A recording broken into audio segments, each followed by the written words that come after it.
হবে। ফেসবুক তো ভাই আমাদের ইচ্ছা মতো এক্সপেরিমেন্ট করতেছে, এক্স্যাক্টলি। আমার টাকা দিয়েই দিতেছে, দেখে যে কি কয়, আবার ছাইরা দিতেছে, আবার দিতেছে, আবার ছাইরা দিতেছে। আর ফেসবুক তো সব জানে ভাই। ফেসবুকের সেই দিন আমি একটা পডকাস্ট দেখতেছিলাম, ওইখানে বলতেছে যে আপনি ফেসবুকের অ্যাপটা ইসে যান, প্লে স্টোরে যান, যা ফেসবুক অ্যাপে যান, যা সেটিং দিয়ে দেন। এখন দেখেন যে ও বইলা দিছে যে কি কি ডাটা নিচ্ছে।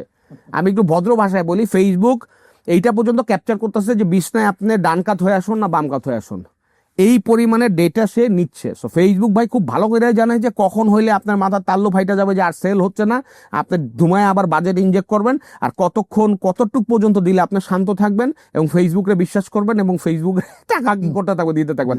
টোটালি ম্যানুপুলেটিং আছে। আর আমার তো টাইম লাইন আছেই, টাইম লাইনের মধ্যে আমি যে ব্যবসা করি সেগুলো কম্পিটিটরের অ্যাড কি বেশি বেশি আনে, হ্যাঁ আমার তো আমি কি করতেছি না দেখতে, তাহলে ভাই আরো বাজেট বাড়ান। এই যে একটা সুস্থ একটা পরিবেশ, দিস ইজ ভেরি ডেঞ্জারাস। এর জন্যই আমরা বলি যে আসলে অন্যান্যতেও আপনার ডাইভার্সিফিকেশন ইজ ইম্পর্টেন্ট। আপনি ফেসবুকে 10 টাকা করতেছেন, 5 টাকা করেন, এটা করার আগে ফেসবুকে ইউজার আছে, এতে কোনো সন্দেহ নাই।